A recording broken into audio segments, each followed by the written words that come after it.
Okay. There we go. Okay, Mm. perfect. And I also have a note taking going on, so we'll have a transcript too. Perfect. Yeah. Okay, so Okay. let's get started. Essentially, the whole drama started on February 13th. Me and Kalpana were in India. And essentially, at this 8 in the morning, Kalpana gets this call from somebody claiming that they were from Verizon. And he said, "Ma'am, sorry to call you this early in the morning," with a very nice, friendly voice. And he said, "But wanted to see if you had ordered an iPhone to be shipped to somebody," and he gave the name of the person in New York City. Was that a And Desi voice or American voice? yeah, Verizon US American voice, yeah. And they basically, like, Katna said, what? No. And he basically convinced her that, look, I'm going to ask you to uh, give access to your account so that I can stop this shipment. And basically, he said, go to your iMessage, and in your iMessage, you will see in the Verizon thread that welcomed us to India. They said there'll be a message that'll pop up from Verizon, and forget about everything that it says about scamming and all that stuff, but just give me that 6-digit code. It said, so boom, message comes on that Verizon thread. You listening? Uh, and in that Verizon thread, essentially it says that be very careful about giving the 6-digit number because it gives access to your access to your account. And but this guy reassured her that it's fine to give it, and boom, she gives that code. And then he said that there's one more phone number too, so I'm going to ask you for that code also. So he sends another message on the same Verizon thread, and she gives that code also. And then he said, I'm going to don't use your phones for the next few hours, and I'm just going to be taking care of this problem. So basically, you know she's she thought she did the right thing. And essentially, what happened is that um, in the next few minutes, basically, she lost control of her phone. And he had told her not to worry about it if the control of her phone goes, etc. So she didn't worry about it. And then I had unfortunately traveled to Aurangabad to for Kishan's talk in Aurangabad. So I was in Aurangabad, and so basically, what ended up happening was that once I got to Aurangabad and I connected into a Wi-Fi, suddenly my phone says erasing all content of the iPhone. I said, "What? You're erasing all the content on my phone?" But there was nothing I could do because it had already erased a bunch of stuff, and it was just erasing things one by one. And then I turned on my Mac. Uh, in Aurangabad at Kishan's place, and boom, the Mac says I'm erasing myself too.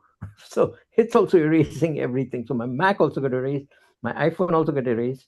Anyway, I said I don't know what happened, but I come back at 8 o'clock in the evening, back from Aurangabad, and I tell Kalna something strange happened. My iPhone erased itself, my Mac erased itself, and then she said, "Yeah, I had let me check my phone," and she found that her phone was not working either.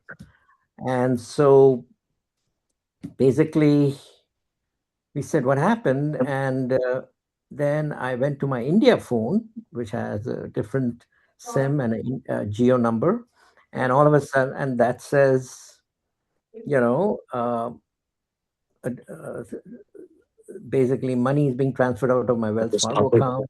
All kinds of stuff has started already happening, and essentially, uh, uh, that's when we called up our son, who Sujay, who and both my sons in the U.S. and said something going on weird. our phones are not working, and people seem to be accessing our Wells Fargo account and our credit cards and so on. And that's when my son said, "Guys, you guys have been hacked, and the hacker has done something called a eSIM swap." And that's when I first heard of this technical term called eSIM swap.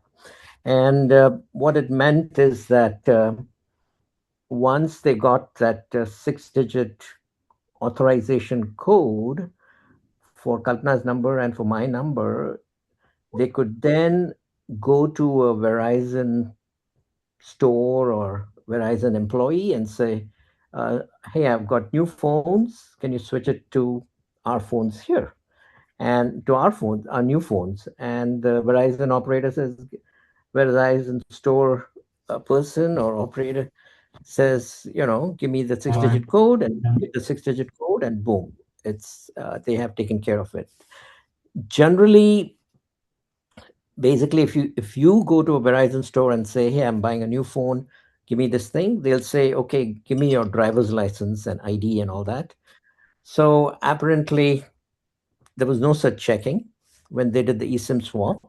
And what that means is that when I asked Gemini and so on as to how did they do this, and essentially at that point, what happened is that uh,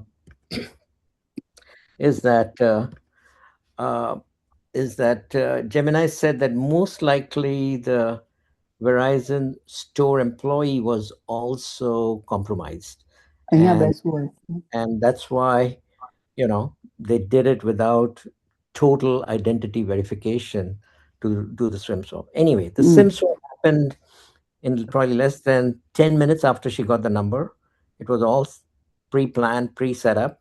And then they basically grabbed my Apple account first.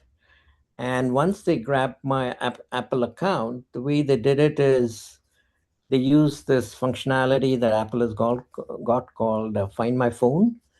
And essentially, by using Find My Phone, you can remotely erase it. You can inject uh, all kinds of apps on it.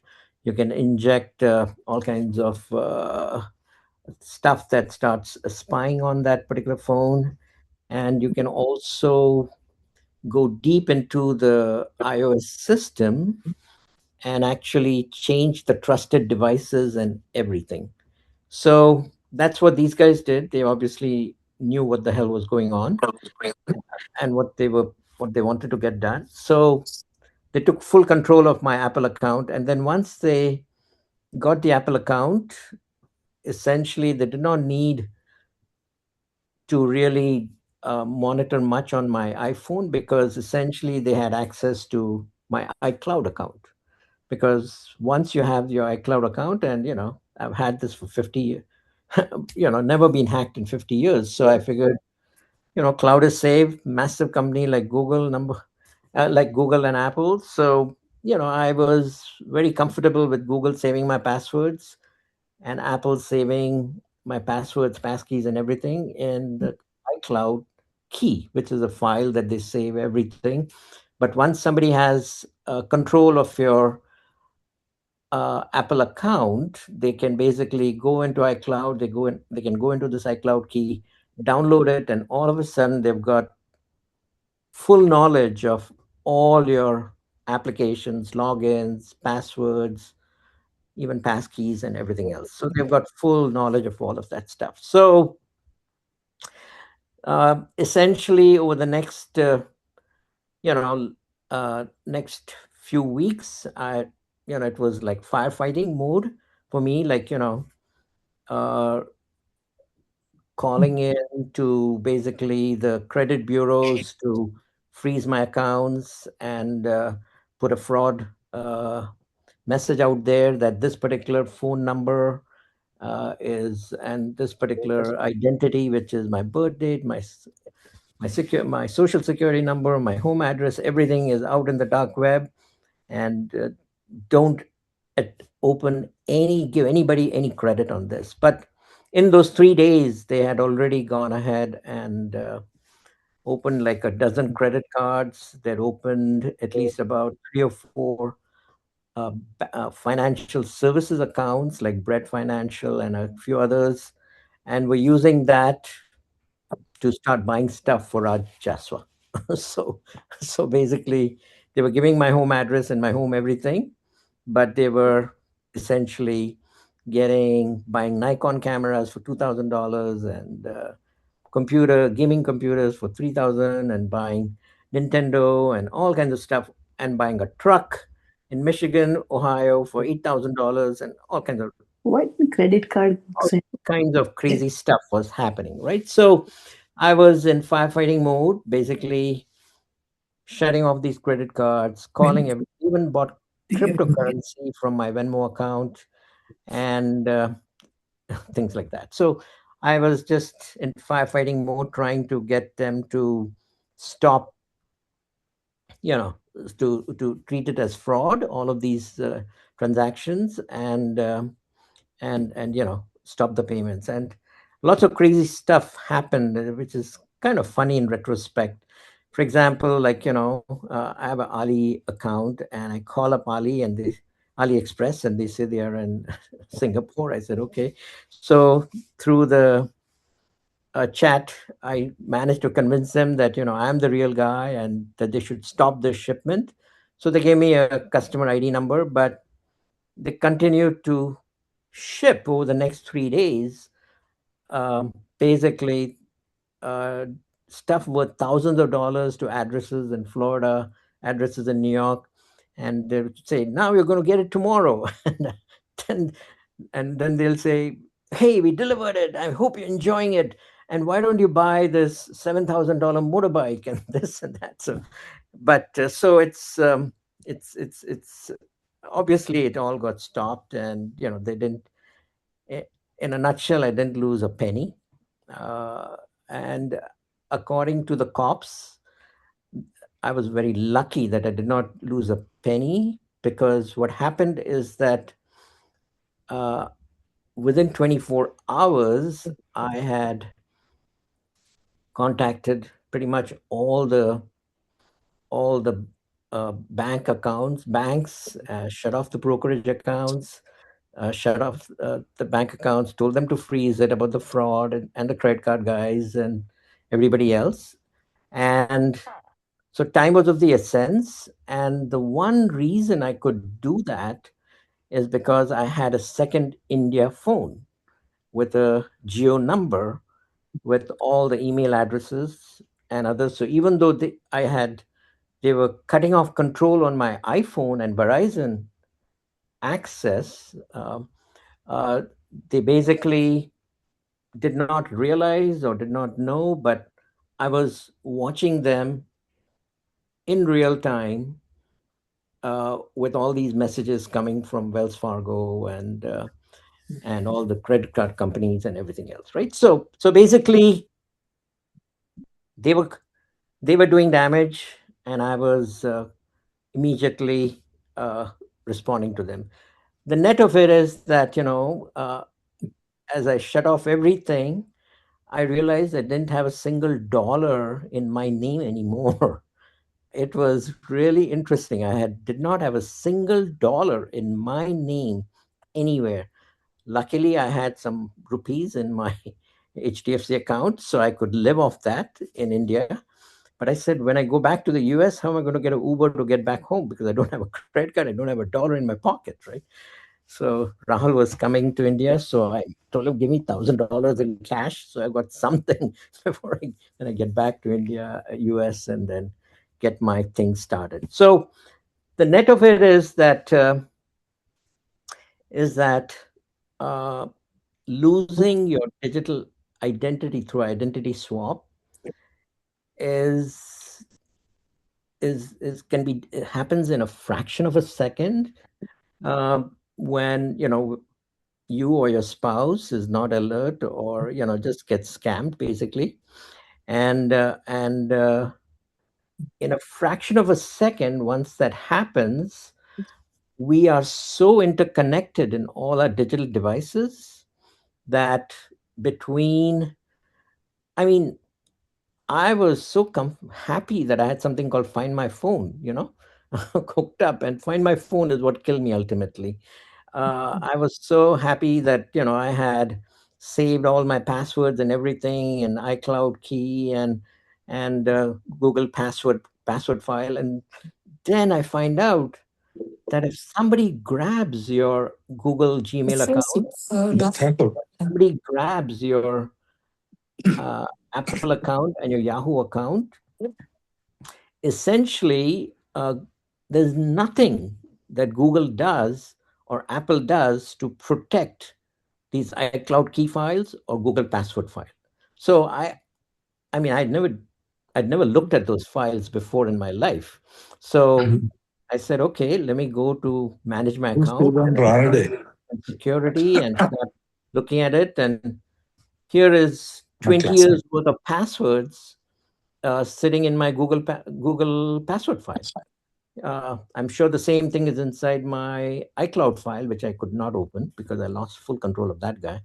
But so the point is that it's all sitting there. You'll be shocked if you haven't ever looked at your Google password file as to how much stuff is there for everything. Because we say my password.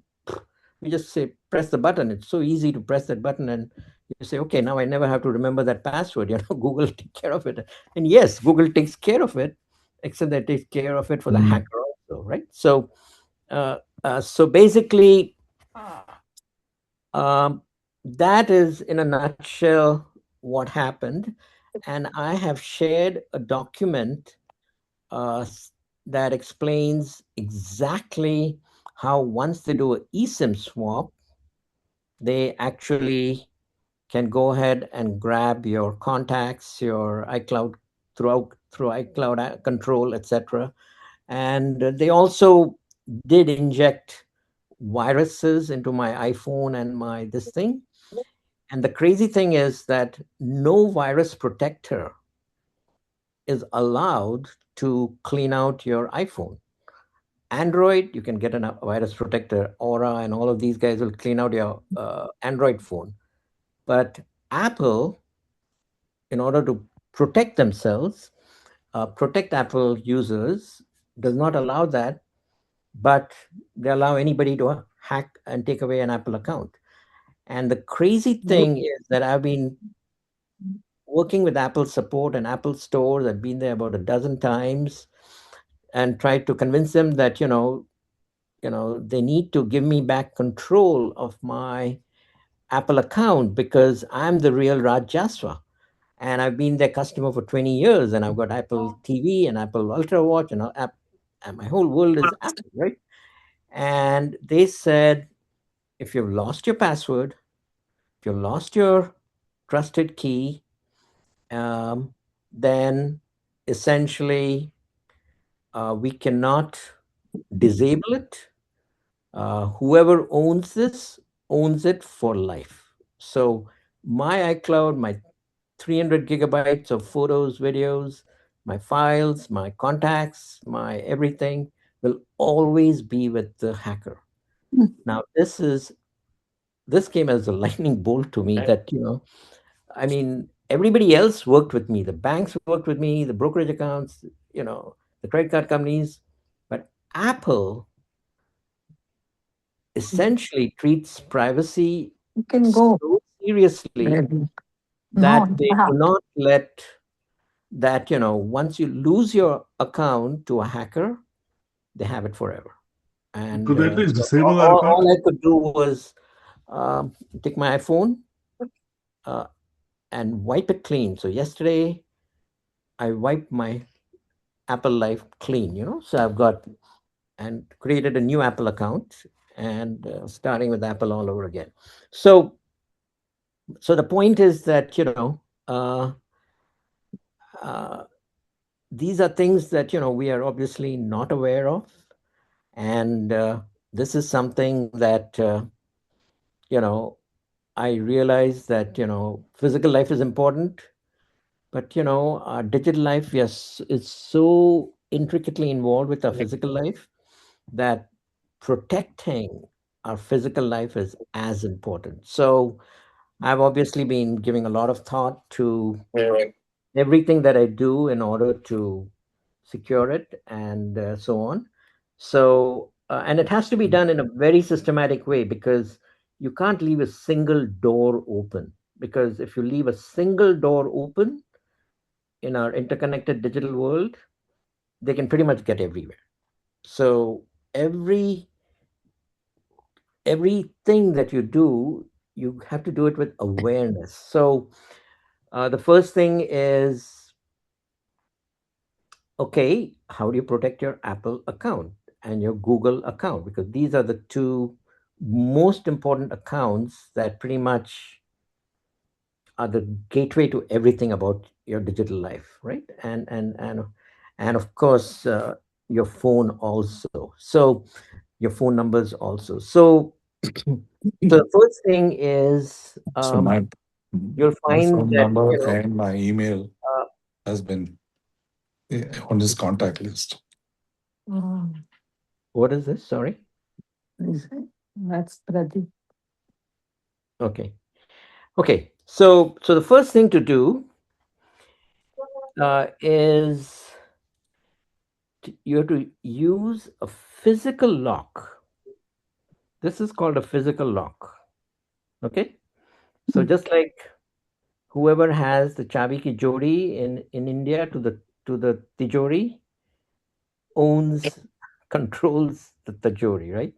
And the same thing, we have to move from a digital security to a physical security for as much as we can, or probably the most important things about our digital identity protection, right? So the two absolute most important things are to use this digital key, and it's called a UB key, YUBIKEY. And if you've got the document, you can read that. That's item number one. To provide a physical key to lock up your iPhones, your Android phones, your Apple account, and your Gmail account, and all your key bank accounts. That is number one. So basically, if you go to Schwab, they'll say, do you want to put in a password? Do you want to put a PIN code? Password, PIN code are a joke as far as once a hacker, determined hacker, is after you. They are a joke. So they are not even, they only provide protection against yourself. They don't provide protection against you forgetting something. They don't provide any protection against a smart hacker, right? And just so that you know as to how the hacker world that I have discovered, how smart they are and how well connected and computer savvy and software savvy and everything is what I discovered is that when I did find my phone and when I looked at who's logged into my Gmail account, I find that there is a Windows PC in Dominican Republic that logged into my Gmail account. There's a Pro Max 14, and I own a Pro Max 15. There's a Pro Max 14 logged into my Gmail account from Dominican Republic. Then when I started looking at my iPhone and all the apps that are there on it, since I still control the iPhone, I find that there's a weird app that is just sitting there. And I said, how did this weird app end up on my iPhone? And I click on that and started checking it out. And all the text in that weird iPhone app that is on my iPhone is in Chinese.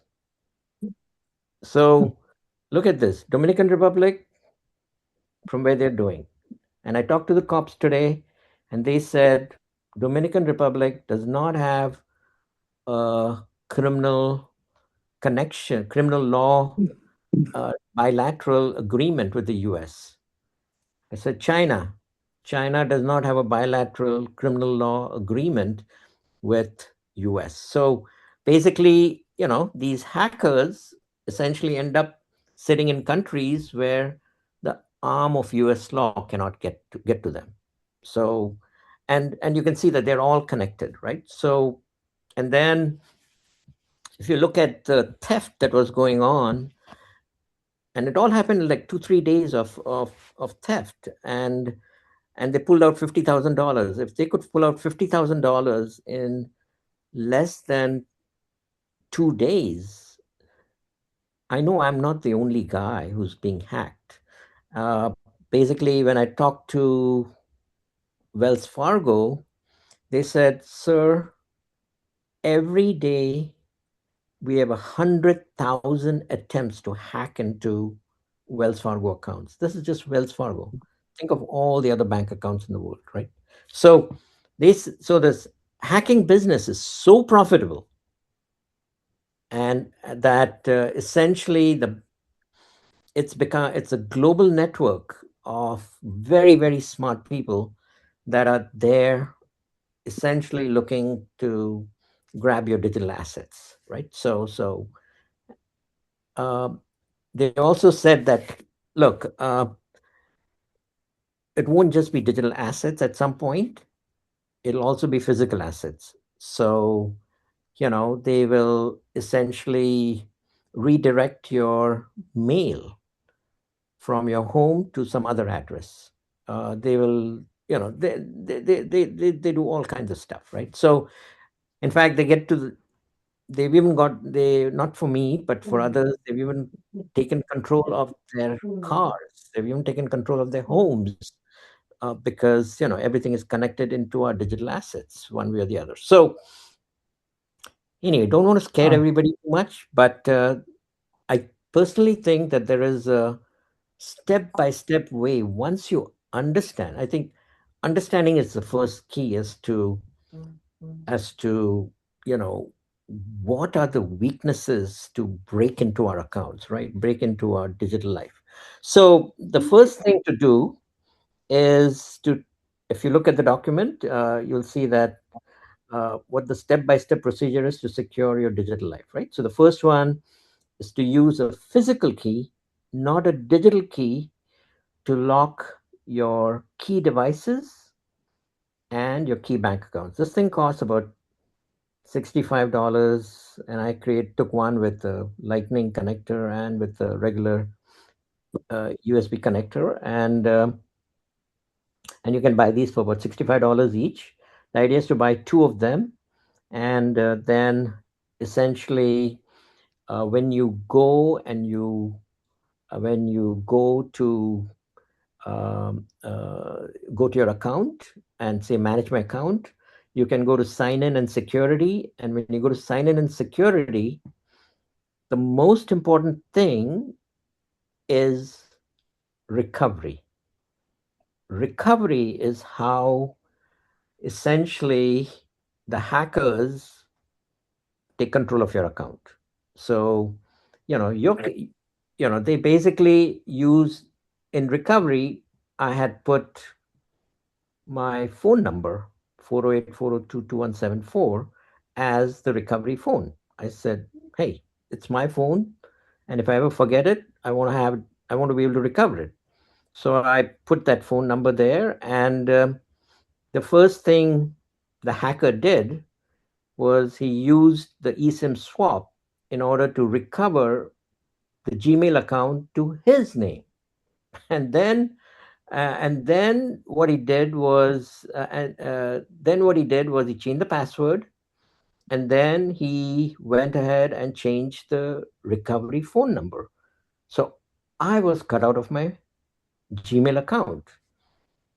Luckily for me, I had, since I go to India also, I had put not only my US phone number, but I'd also put my India phone number as a recovery phone number. So the guy would try to take over my Gmail account using my eSIM swap number, and I would take back control of my Gmail account using this.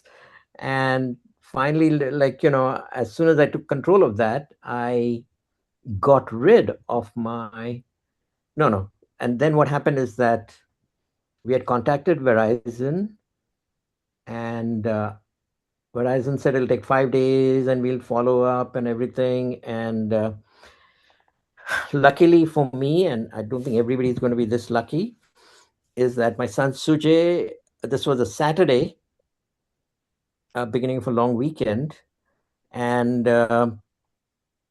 Sujay managed to get to the CEO of Verizon and said his parents' phones are being hacked through an eSIM swap. And the Verizon CEO assigned his security department to work on Saturday and Sunday, and it took them 24 hours, by the way, to go ahead and restore my 408 402 number back to me. Okay.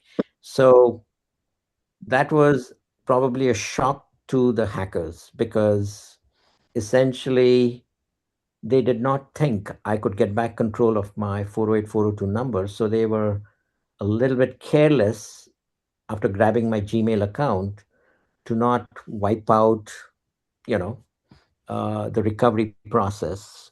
And so once I got back in to my Gmail account, I went into, hey guys, Gemini helped me a lot because I would immediately say, Gemini, this is what's going on. They've done this. What can I do to stop this? And Gemini would say, try this, do this, do this, do this. So, it's crazy, but You see the name. Gmail has got so many backdoors open.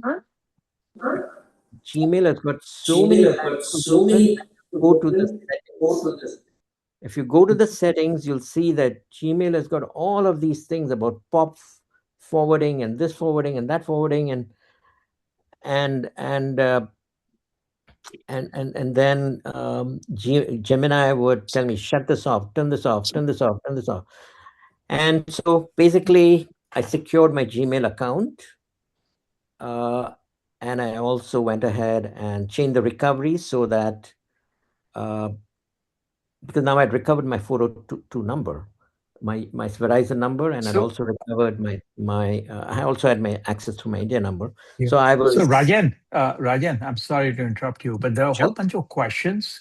If you don't have access to it, maybe you can. I can read the questions to you. No, Would that I've got help? chat. Chat is here. Yeah, chat is Yeah. here. Okay. Okay. Let's see what's on chat. Hey, who lost the money in that case, Rajan? If you didn't lose a penny and the hackers got 50K plus at least. Yeah. So basically, the credit card companies lost the money, Okay. or they have to recover it from somewhere, but they basically lost it. And then essentially, the banks, since I had frozen my Wells Fargo account, what the hackers did is that they opened two new accounts under my name. And, one would expect that Wells Fargo would not allow somebody to open new accounts under under an account that's where I told them freeze all these account numbers.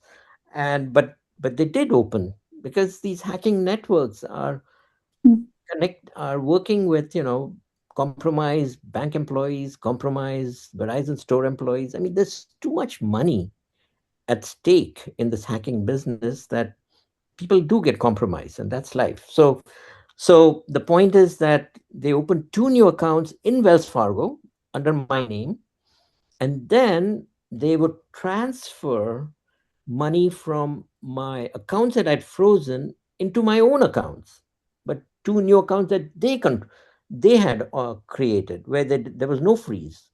And then they used those two accounts to wire out thousands of dollars, almost $30,000 they wired out to different places. And and that's where I want to tell you about this thing, because in PayPal, I had assigned connected my Wells Fargo bank account into my PayPal so that I could easily transfer money back and forth. And essentially, uh, they they got PayPal to open a new MasterCard with $3,000 of credit and like $1,000 of cash credit. So they got them to open that in my PayPal account, which already has this linkage into Wells Fargo. And so all the money is coming from Wells Fargo into PayPal, and from there it's going into all kinds of purchases that these guys are making and all kinds of stuff. So the thing is that the hackers, uh, essentially, once we went to Wells Fargo after coming back, and we sat down with them, and we sat down with them for over 10 hours. They said, "Yep, this is a hack. This is a hack. This is a hack. This is a hack." They just went through every transaction, and then they reversed all the transactions, and essentially took the hit for that money. So for $30,000, and Did you then have credit freeze on my accounts. on your accounts? I mean, before all of this started, let's say you are at T minus 5 days. Yeah. You did have a credit freeze on, and that didn't stop from these guys from opening credit cards and other No, accounts the in your minute name. no, because they had about 3 to 5 days before I could do the full credit free. See, because I was in the US, in India, essentially for 3 days, TransUnion would not even let me in to talk to them to freeze it. So Oh, they basically took advantage of those 5 days to open you up the new did good. everything. Good, you have the credit freeze. Yeah. Okay. Why don't you guys just ask the question instead of me reading it? Is there any harm in doing a credit freeze anyways if you have your limits, what is set up? Okay, so I would say that, all of us are now at the stage of our lives, I think, when we really don't particularly care about getting new credit cards and all that, or getting new loans or whatever. So, But I want to know we how should by default freeze I mean, all the beginning. three Experian, Equifax, and TransUnion. We should just freeze it. How did it start? And it takes one phone call and a little bit Yeah, of ID what check. code? That's what I want to know. Somebody's talking. Hey, this iPhone 17 needs to mute itself. Yeah. Okay, so basically, like all of us, first step, just freeze those three guys so that you don't get stuck with new bank accounts, new credit cards, and new financial companies opening up accounts in your using your credit, right? So that is a must. If for whatever reason you need to get a new card or whatever, you just need to make 2 phone calls. They'll do an ID check. They'll open it for a week. You take care of your new Amex Platinum card or whatever it is, and boom, shut it off again. There's no reason for us at this stage to have credit bureaus watching our stuff. Okay. In fact, yeah, because actually now I'm facing a reverse problem. So there are some financial companies, including PayPal and Discover and others, who got hacked, and then they send me the bills, and I've contacted them, told them it was a fraud. They've gone ahead and accepted it, but their IT systems are not connected. So one IT system is saying, this guy is not paying the bill now for 2 months. So now I'm getting fraudulent credit cards reporting bad credit to Equifax and my credit bureaus. It's like I'm facing a reverse problem, right? So it's anyway, that's it. It's not that important because you can always go ahead and, when necessary, I'll go ahead and clean it all up and so on. So that's easier. That's reasonably manageable to do, right? Because I don't particularly care about my credit at this point, right? Okay. Any other questions before I go into the how to? Rajan? That's com- Can you hear me? Yeah, I can hear you. So I may have missed this, but how did the 6-digit code, how did they get it first? Remember, he called me, right? He called us, Uh-huh. and then he sent a message on the Verizon thread, iMessage Verizon thread. He sent a message saying that here is the 6-digit code for access to your thing. And there, in that 6-digit, in that message, that it said, please don't give this to scammers, all that stuff. And this guy is convincing Kalpana that it's okay to give it to him because he's going to take care of this So phone. this was a message thread with Verizon that you had started, or just Kalpana had started? We have got a Verizon account. We do the Verizon payment plans for global travel. So I use my in US phones all over the world, right? So we pay an extra $100 a month or whatever for that service. And so as soon as I reached any foreign country, I get a message from Verizon, the one with the 5-digit code in the iMessage, which says, welcome to India, welcome to Canada, welcome wherever, and so on. So in that same thread, another message pops up saying that, don't give any scammer this 6-digit code. So it did say that, but it's sitting in Verizon's thread. Kalpana is just talking to this supposedly Verizon person who's trying to save her from a hacker who's trying to ship a phone from her account. And so that is The impersonated. how she got succumbed into giving this. Okay. That, or maybe the original message you got from Verizon when you landed in India was spoofed. No, it was not spoofed. It was not spoofed because we get the same message. Yeah. You get that internationally. Yeah, you get it internationally. As you travel. So, yeah, as you travel, you go every city you go, you get welcome to. Yep. You get that. Yeah. So I don't think that the thing is that the scammer has access to Verizon's system at some level to get this message to pop up with the 6-digit code, and then to actually do the eSIM swap. I asked Gemini, how did they do it? And Gemini said it's possible that they've compromised, but as a Verizon customer, we still had control of that 6-digit code. Without that 6-digit code, they couldn't have done the SIM swap. Correct. So giving that 6-digit code was the chavi to take control of. So the 6-digit code was given to you by Verizon on that thread, or someone Claiming to be a Verizon employee, yeah. Okay, and that is not the code that you put in with the account initially. No. This is a 6-digit code. It's like an OTP.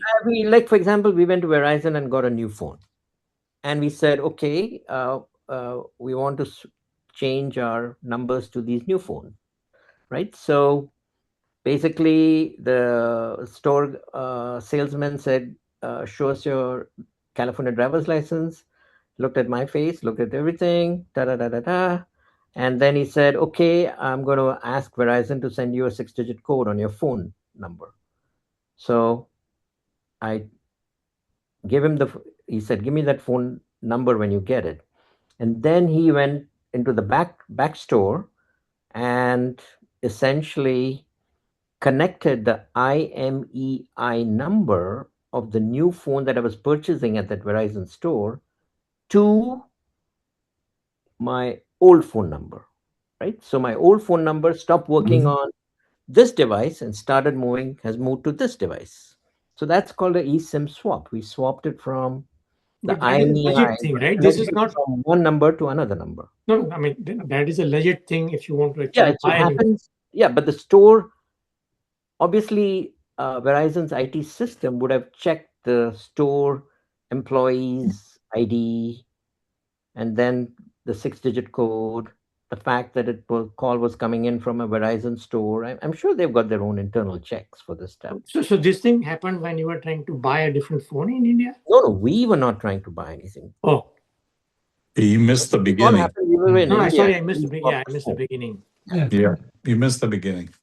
Yeah, just on the T-Mobile system that I use, Yeah. they have an option to not allow eSIM swap, unless you are physically present. Yeah. So actually, so does Verizon. So when we bought a new phone, we said, how do we prevent this from happening again? He said, No, you go to your no, Verizon no. account Yeah. and you see something called number lock. Mhm. So when you do the number lock, it means that without you being physically present, nobody can swap the number. Yeah. Yeah. So but who knew about this number lock? Then the sales guy never told us about the number lock. On top of that, they also have another thing called SIM pin.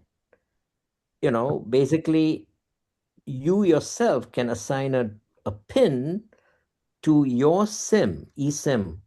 And when you assign that pin number, every time you turn on your phone, it'll say, what is the SIM pin? So only if you know the SIM pin, then your number will be active. So, all of these controls are there, which I've now done. I don't know how many of you really knew the fact that there's a SIM pin and there is a number lock. Obviously, Madhu knows it, but anyway, it's important to know this and important to do this. So that's why I made this document. How do we get the document? Hmm? How do we get the document? Oh, you should have got The it link from- was in the chat. IIT Bombay, right? Yeah. So I would say just enable that document on your devices, and we'll just walk through it. Okay. Got that. Yeah. If I may add, sorry, go ahead. Yeah. Any other questions before we start with the step by That step? YubiKey you mentioned, physical Yeah. key, Yeah. do you have to use it each time you want to access your bank account or investment account? The answer is so there's two things. There's this, you can have two security things. You can have a physical key, and then you can also have something called a pass key. So pass key is either your fingerprint or your face Okay. on your phone. And obviously it's a headache to have a physical key. And so you obviously want to keep it away safely. And so what I've done is I've got two ways of recovering and signing in. One is with a physical key, Mhm. and one is with a pass key. Okay. Yeah. Okay.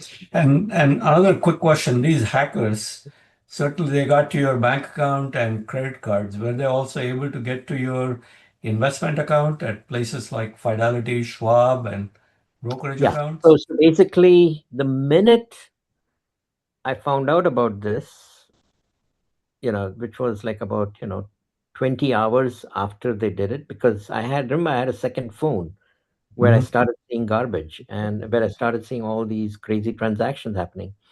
And my first instinct was, how do I stop it from accessing my Schwab account, and my UBS account, which is where, all our stocks and bonds and everything is there, right? And so the first thing I did was I said, I'm in India till I come back on March 6th. Freeze all my accounts. I don't want to do any more trading. I don't want any money to go out. Once I come back to the US, we will change the account numbers and unfreeze it and so on. So I basically, before they could get into my brokerage accounts, I had already frozen it. Okay. Okay. Thank you. Yeah. There's one thing that I might add. I was also last year traveling to India. My wife was here and she got a phone call. The highlight of the thing was that the voice was mine, probably AI generated, and asking her to whether she'd like to pay the MasterCard bill. It was my voice that she heard. Luckily, what she did was she thought she called me back and said, "Weren't you supposed to take care of it?" And I said, "I never called you." Wow. A good thing to hear. Amazing. It's getting there, guys. Because there's too much money involved in this thing, right? Hacking. It's like, I mean, I was reading today, the North Koreans or whoever has hacked $300 million from some crypto account, right? So obviously, there's stuff going on at a massive scale. But even knocking off poor consumers like us is good money. So Yeah. we just have to save us stuff. It is, and in my experience, the eSIM doesn't really have much to do with it. About 2 years ago, my sister's phone got hacked. Hmm. And it was basically, she received a phone call from the guy who said he was from the phone company, whatever that phone company's name was. Hmm. And there is a mistake, there is an error which is causing her account to show as delinquent and not paid. Yep. And she needs to go and fill out this form and file it someplace. And by the way, if she is short of time, for 1 rupee and 50 paisa, he would do it for her. But what he did is he sent her some link to go click on or something like that. Mm. And as soon as she did it, he got control of the phone and he duplicated the SIM Mm. for the correct IMEI number Okay. and talked with her for, no more than say about 10-15 minutes. Mm. And as soon as she put this newly created SIM, right, for the moment it was off, Mm. it looks like he took the duplicated SIM, plugged it into a telephone that he had himself, Hmm. and took control of her entire phone, all the bank accounts that she used to access with, and put himself somewhere in the middle. Yeah, double verification. Yeah. Yeah. So whatever messages, text messages were supposedly going to her from the bank, Yep. he was intercepting and deleting them. Yes. Yes. Yes. Absolutely. By the way, So this happens. Uh, I mean, now that I've faced this problem, a lot of people are sharing things that they've all faced, and a common one that actually is deadly is whenever you do a wire transfer. Uh, you have to be because that wire transfer instruction essentially gives full authority to wire the money to anybody, to somebody somewhere in the world. And if they can just change a few digits in those things, uh, the money is gone forever, and the bank will not take responsibility for that wire transfer. When you do a wire transfer Like and you this. ship that transfer authorization, a bank is not responsible for it going to the wrong place. So there are people that interject themselves into your Gmail. They watch it, and the minute you send that wire transfer instruction, they intercept that, change the numbers, and forward it on. And But isn't it, people have lost thousands, millions of dollars. And a Rajan? lot of them, believe it or not, are my friends. They've lost millions of dollars through somebody intercepting the wiring instruction document, right? Authorization. Shouldn't you assume that any email you send is publicly visible to others? Because Yeah, it the goes whole to idea multiple is that it's nodes. visible. The question is because, as I said, in Gmail, there are all these backdoor switches for forwarding messages here, there, popping here and there. And most of us don't pay attention to it. And as a consequence, if you're popping it off to a hacker, they'll sit quietly till the day you're authorizing a wire transfer. And the day authorizing the wire transfer, that's when they intercept that email, that authorization, change it, and forward it on. But And if you wire transfer directly from the bank website, say Fidelity, right? yeah, And use Fidelity's website securely. yeah, if you use all of that, that's fine. Yeah. Yeah. Here, But I sometimes, assume that anything that goes on email is Yeah. visible to others, including Yeah. hackers. Totally agree. Totally agree.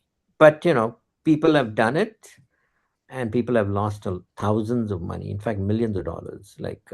And, in one case, just like you were talking, they actually impersonated the guy's signature. They impersonated the guy, just like in your case, they impersonated your voice.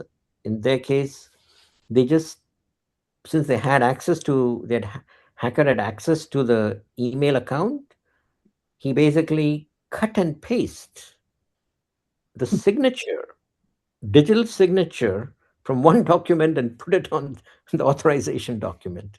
So there's a lot of things that are possible. Hey, So, namaste, Rajan. Rajan here. hey, I understand follow. you've been recording the video conference. I got in late. Could you please send the link to the video conference so we can take a look at it? I'm in a village here in India. The internet is rather spotty. Yeah, I woke Mushroom up late.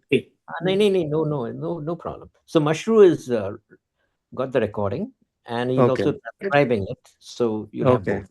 Yeah. Great, great. I'm sorry to hear what happened to you. And how do we get in touch with you? Are your numbers still active, or do you have new telephone Yeah, numbers? now Or I've recovered everything. Yeah. So, okay, all right. Welcome back. And yeah. My digital identity, you won't meet the hacker when you talk to me. but are we seeing you, or is this an automation of Oh, you? pata nahi. What you are seeing, I don't know. Well, I can't see you. You're not turned on your face. So we don't know whether we are talking to Rajan or Rajan. Ah, ठीक है, लेकिन I don't know how to turn on my face. So I don't. Anyway, Okay. nice talking to Anyway, you. Nice, thank you for this. And I'm really surprised that so many of us have been kind of fished for stuff. It's quite incredible. I mean, voice recognizing voice, and there's 1 rupee 50 paisa fellow who stole a phone ID or whatever. Amazing, amazing. yeah, but the thing is that, um, what's impressive, I talked to my son and who basically has funded Aura, and he said, Dad, you got hacked seriously. Everybody doesn't get hacked so seriously. But my Mhm. hunch is that most of us are financially in a position where once the hacker gets in and he sees all the mal sitting around, basically everybody jumps in. So there's a whole dark web world out there, They all jump in and then it's like boom, boom, boom. I'm going to grab this. I'm going to grab this. It's like, it's truly a swarm attack. And it's not, and I'm sure it's like there is some sort of bonding between all these hackers, and they say once they break in, everybody, it's like everybody goes for it, for their piece of the action. Because it was like, look at the kind of attacks they've done: buying crypto, buying a truck, creating accounts in my thing, going ahead and grabbing my iPhone, Apple account. I mean, they did so much damage. It's so ridiculous. But anyway, um, Hey, one thing you mentioned, Aura. What is that Aura for okay. dark web? So the first thing was this YubiKey that you have to do, that you should do, and I think it's the best investment you're going to make in your life. So just close your eyes, spend $150, get two keys, and you need two keys because every account, your Apple account, your bank accounts, and others where you use your Use the UV key. key, you basically Don't have have to that. have two recovery keys because one key will get lost for sure in your life. And you got to know where the second key is, uh, Mm. so that, because if you lose it, you lose your account actually, because there'll be no other recovery mechanism unless you put passkeys and all that. So, I have generally kept YubiKey plus a Oh, passkey. So I use a passkey plus a YubiKey to, but passkey, given the way AI is working, my face may not be very unique anymore. My fingerprint may not be unique anymore in a few years with AI, the way AI is going. So passkey might still be the only real way that you can safeguard whatever you want to safeguard. So I think the four things that I mentioned in the document, which is Google account, Apple account, and your bank accounts, are probably the things that you should absolutely do with the YubiKey. Okay. Hey So, Rajan, huh, I have a is the question. Uh, passkey only? I know it's used for Gmail accounts, but is it for you can get it for other like brokerage accounts and all? Passkey? absolutely. Yeah. So your hey, bank Okay. accounts, brokerage accounts, everybody allows passkey. Okay. Thanks. in the old And days, actually, to access all the government accounts like Medicare, and all these government accounts, I recommend getting registered on something called ID.me. Mhm. And when you get registered on ID.me, you can do it again with a passkey and a YubiKey. Then ID.me takes care of you into logging into your Social Security account and your Medicare account and everything else. So Okay. YubiKey is a random number generator of some kind, or No, it's a physical key. It's a chabi. no? Yeah. No, but it generates some kind of codes, right? Yeah, I'm sure they have a long code sitting somewhere in this SIM type of device. So without this particular physical device, So there must be other hardware key generators, right? I mean, YubiKey is one such. yeah, there's at least about half a dozen. Okay. Everybody said go to YubiKey, and I went to Amazon, and YubiKey is right there, and you can just buy it. We'll get it in a day. Yeah. Almost sounds like a dongle that you had to carry long time ago when you wanted to your work laptop secure. right? Exactly. In Yeah. fact, it's Yeah. typically used in government organizations and so on. So they'll basically take 100 for the whole department. They will go ahead and generate 100 UV keys and give one to each employee when they Mhm. join the company, so that only those employees are allowed to access the. There was a song in the 1970s. It's called a very popular song. It's called "My Dingaling." It's got a whole new meaning now. I thought my dingling was also for other things. So Yeah. Hey, anybody tried with dual eSIMs? I was looking at it when I was traveling. Would that help? yeah, no, my iPhone, my new Android phone has got two SIMs. It's got two SIMs. Do you So I think that use would help if my India phone. one eSIM No, gets it hacked? doesn't really help because they might take both your SIMs. Mhm. If they Mhm. had grabbed my Geo number, then Madhu, they would have totally toasted me because they would have grabbed my HDFC account and they would have grabbed, because the whole India UPI system works on your phone, uniqueness of your phone number. Yeah. The whole UPI system in India works on that. And the whole bank security system works on your phone system. And, OTP. you know, you have to be very, very careful with your phone in India, that so your phone has to be locked with a UV key and with number lock and everything that we just talked about when you go to India, because in India you can physically lose your phone, right? So when you lose your phone physically, if they manage to get into your phone and then essentially the two-factor authorization, which is what supposedly UPI works on, it's totally exposed. Hey, has any one of us tried to see whether our signature as we sign today is even close to what it was 50 years ago? Good one. And Good. is there a solution to the problem?